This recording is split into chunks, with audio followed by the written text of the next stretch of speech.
Hey, Connecticut, it's January 18th, and we have an interesting email. I haven't watched the video yet. I'm going to capture it so I have it, and I have Steve on the phone, who's running against Rosa DeLauro. Now, Steve is the only person in the state of Connecticut that supported the Working Families Bill, which was passed by total refusal of the Democratic Party, but it gave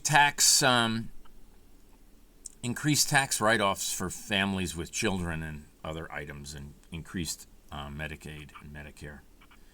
But right here, I'm reading this title from 117, so it's 2 days old. I'm afraid I'm going to be murdered. Samuel A. Maga-liari, Jr., Humble on Rumble. So let's go to Humble on Rumble. Here we go. I'm verifying. And let's play the video. Andrew Hamilton Pritchard here. My friend's Andrew calling Hamilton Andy. This is Pritchard, Humble a friend of on mine. Rumble. One Take Studios. It's January 17th, 2026. And I just got a call from Sam. And Sam, are you there? I'm here, Andy. Here's Sam. Well, why don't you tell us about what happened on the 16th and everything else? Go from there. Thank you, Andy. Yeah, I went to court yesterday. I'm being held in McDougal Correction Institute, Suffield, Connecticut, next to the Massachusetts line. I've been incarcerated 575 days illegally in maximum security prisons and also Whiting Forensic Hospital for the criminally insane, Gardner Correction Institute for the mentally ill.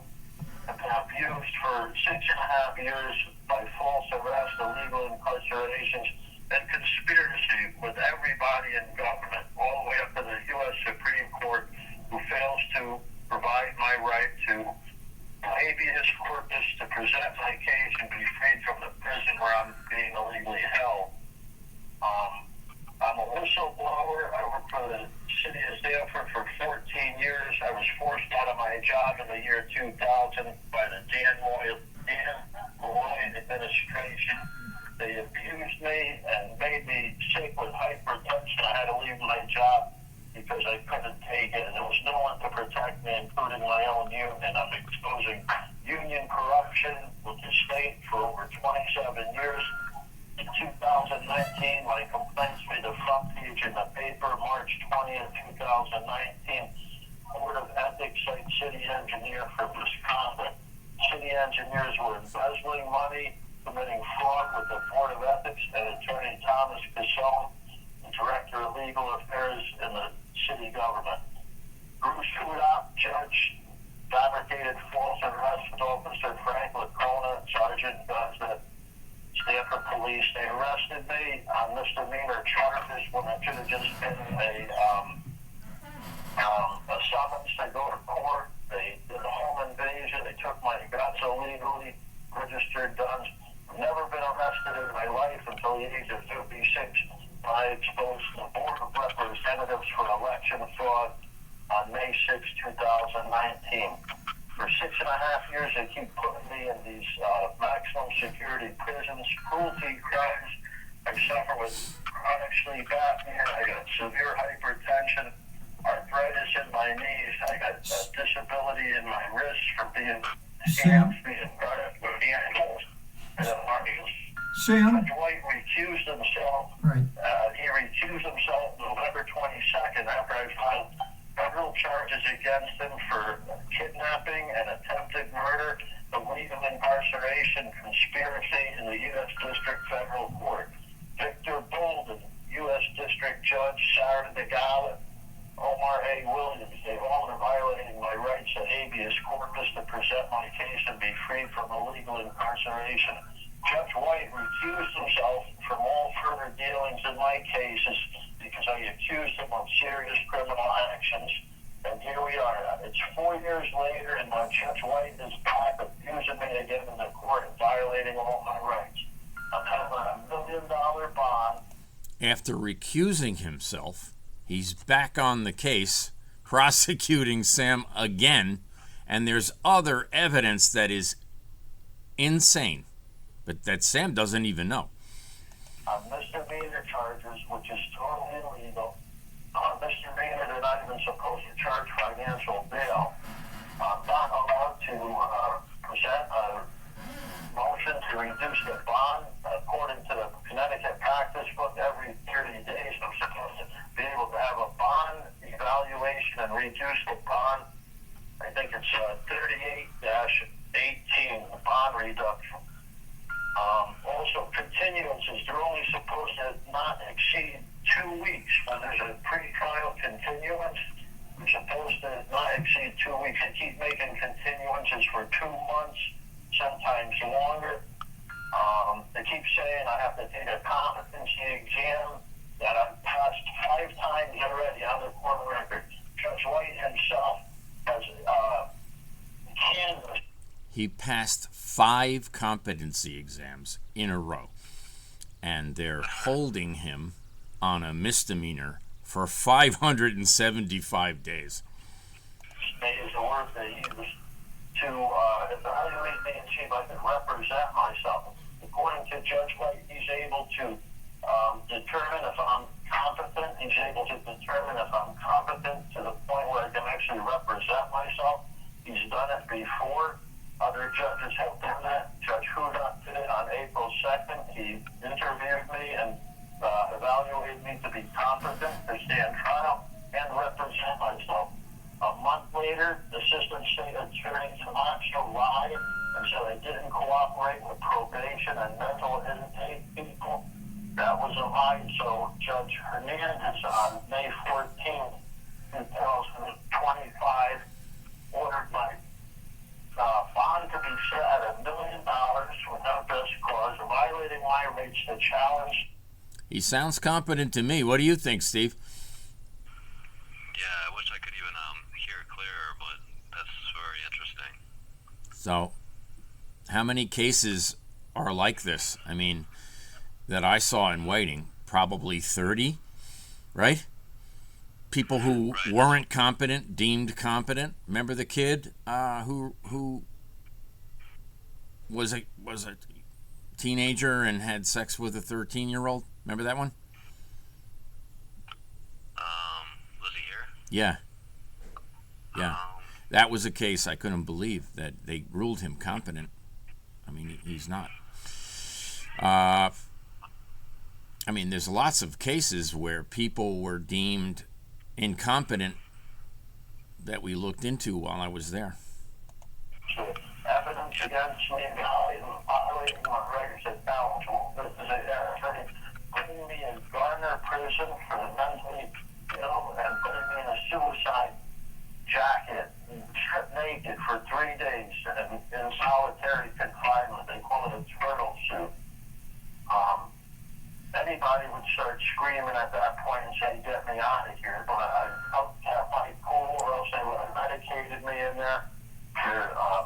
Stripped naked and put in a turtle suit, which restricts your arms, in solitary confinement. And they didn't take it off. That doesn't seem right.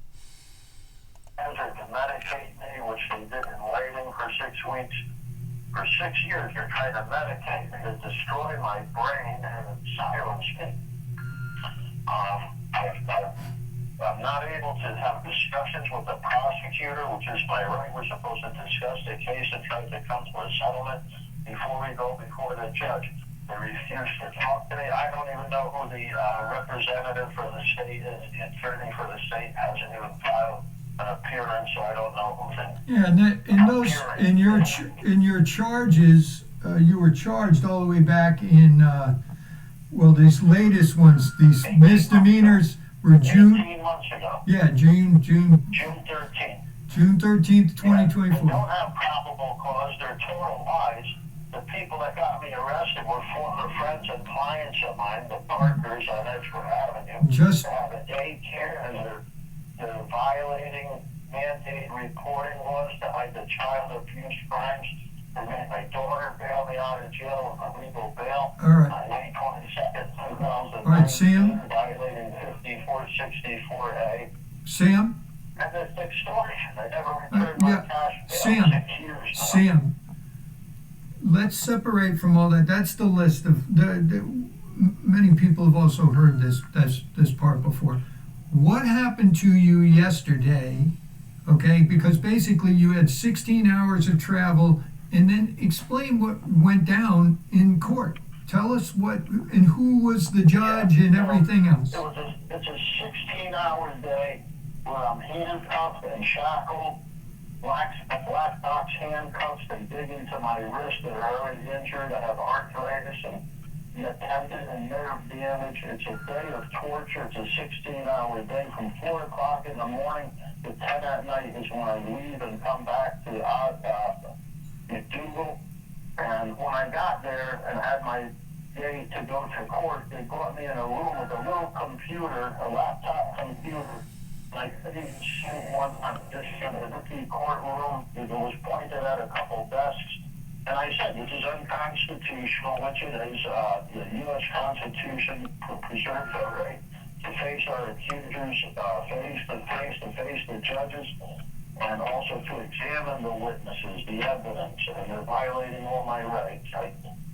My rights to be heard are being violated. That's my right to self-defense. It's under the Fifth Amendment, under due process. The basic rights of due process is to be able to challenge the evidence against you, to be notified of how you committed a crime, and to face your accusers, your witnesses face to face. All these rights are being... What I found in my case was that they denied me the exculpatory evidence and the murder evidence that I collected.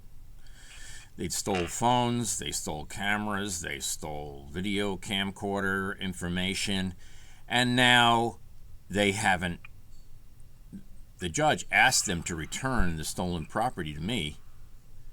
I was denied the property for my trial, and Whiting offered me a plea deal. Now here we go. Sam, they won't let him represent himself, so they can't allow the prosecutor to contact Sam directly, and the charges are false. Were false. Here we go. I mean, got to hear the whole thing. We're at 9 minutes on a 15-minute video. They're violating my right to have a counselor to represent me. Under the Administrative Procedures Act, Section 6, laymen have the right to represent each other. Andy, you have the right to help represent and assist me as my counselor. Connecticut has illegal laws in violation of... I just want to add here that I had an advisor too, and she was murdered on July 3rd. She was my Whiting advocacy person. They didn't like her. She was right. She was very vocal, and she ended up dead. Constitution not allowing laymen to represent each other, according to also the Judiciary Act of 1789, Rule 35.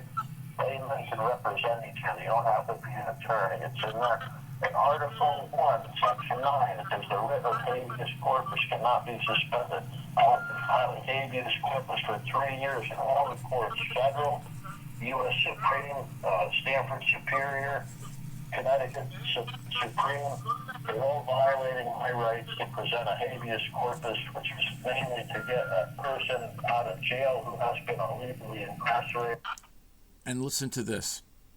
In my case, which is similar to Sam's, and we know each other, we are friends, they violated 3,300 habeas corpus in my case. As well as violations, infringements of your other rights. I'm scared that I may be murdered because it's me against the government, and it looks like, Andy, you're the only one who's really willing to step up and help me. Our military has failed us. President Trump has failed us. John G. Roberts Jr., the Chief Justice of the U.S. Supreme Court, has failed us. The judge in my federal court, Omar Williams, he has failed us. He abandoned us. They left us here to be murdered by the government, and the government can do anything. So by the grace of God, I'm alive today. I pray. I'm on my knees many days. I pray every day, all the time. And God is my witness. What I speak is the truth. I'm an honest man. I'm a abiding citizen. I love people. I'm doing my best to obey God and forgive those who trespass against me, but it's very hard in the situation. And Unfortunately, with this I hope other people will come forward and help me. I need to be freed before I'm dead. I'm 62 years old. You're terrorizing me for 6.5 years. These are domestic enemy crimes. They're war crimes against the Constitution, crimes against the state of Connecticut, crimes against we the people. Should I give a call back later? By the grace of God, I'm able to make this video recording with you today, Andy. Please, I ask everybody, please do what you got to do. If it's signing the petition that'll go to President Trump, the U.S. Supreme Court, to Governor Lamar, who has ignored everything I've written to him. President Trump has ignored all my letters. I voted for him because I believed in him when he said they're coming after your guns, they're coming after your job, they're coming after your liberty. Well, he was right. They're taking it, and now he's not doing anything. I'm very disappointed. I voted for him. I've written several registered letters. He's received them according to the registration. No one in the government will sign their name. These certified mail receipts come back unsigned, but you can see they're stamped by people who have received in the U.S. Supreme Court. You have 1 minute left. And others who are collecting the mail for the president. They stamp them, but this is going on for almost 7 years now. I'm a good man. I always tell people in the community, all the people in the city of Stamford, the government center, they all know I'm illegally incarcerated. The building inspectors that were my friends for 30 years, I volunteered. I plowed their driveways for free. I did architectural plans for free for these people. Even the new charges, they were architectural clients of mine, and now they're saying they didn't know me. They charged me with breach of peace and harassment because I asked them to help me. God bless you, Andy. Thank you. God bless you, I Sam. hope you can do something. I got to get out of here, Andy. They're killing me. I'm afraid I'm going to be murdered. And no one should have to go through this. Andy. Thank you for using Securus. Goodbye. Well, you did a pretty good job considering everything that's going down and how he just got yanked around again. So let's understand just recent history. First of all, they delayed him from September all the way to January with nonsense, to January 2026, January 6th, which is what I made the recent video about. They then scheduled him for Jan 16th that you probably heard in that prior video. And then now they've made it for March 19th. Now, there's nothing with this competency. They're already over the limits of incarceration. He has not been, there's no crime. He's got $1 million. You lose perspective. It's so unbelievable. It's just straight up kidnapping. I was walking with my dogs and taking a moment to talk to the man upstairs, and one of the things I kept thinking about is like, you know, they keep using this word cooperating, and it's like, for some reason the thing that stuck in my head was like, oh, you mean like if you're being raped, you should just cooperate? Oh, you're being kidnapped. Just cooperate and get into the white van, please. We're gonna go harvest a kidney from you or something. I don't know. What do we cooperate?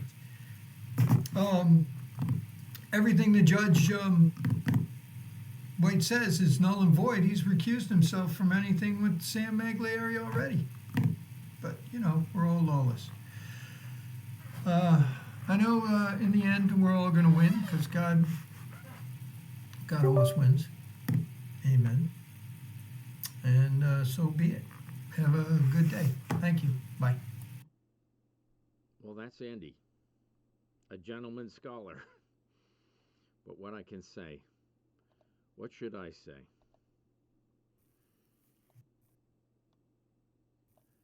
What I can tell you is that a nurse for the Ahujas Andrew Hamilton Pritchard here. My friends call me Andy. is saying that Judge White received oxy out the back door.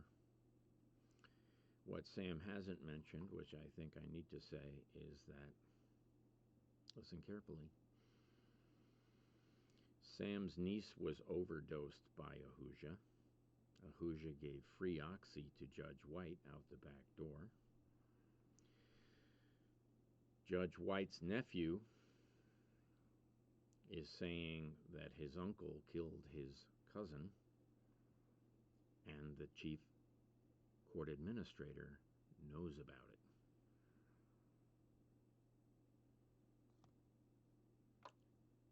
There is a complaint about White with the chief court administrator. There are 67 of them. They've never been addressed. I'm going to capture this video, put it on YouTube, put it on BitChute, put it on Twitter, and then I'm going to send it to the chief court administrator, because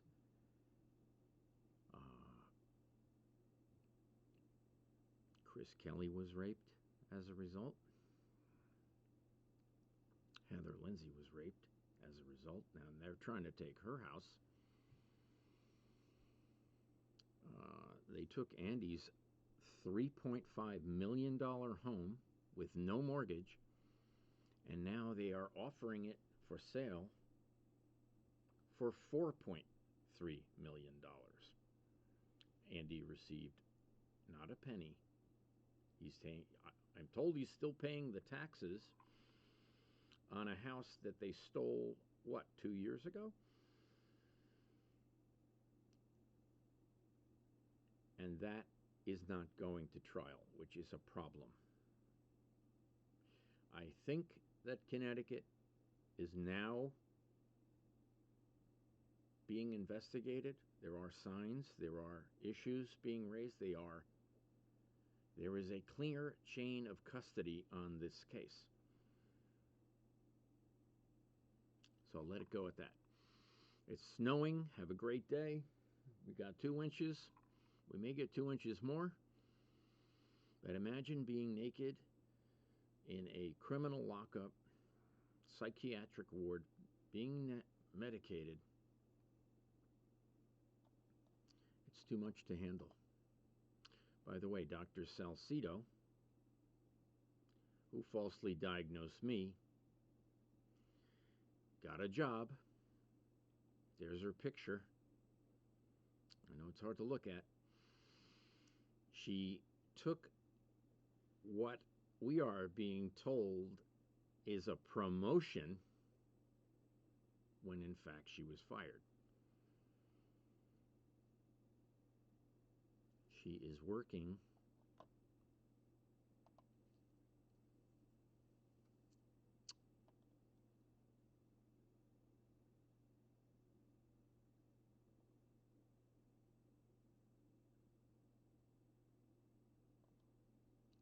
get virtual care. Well, here's her phone number. She's in Psychology Today.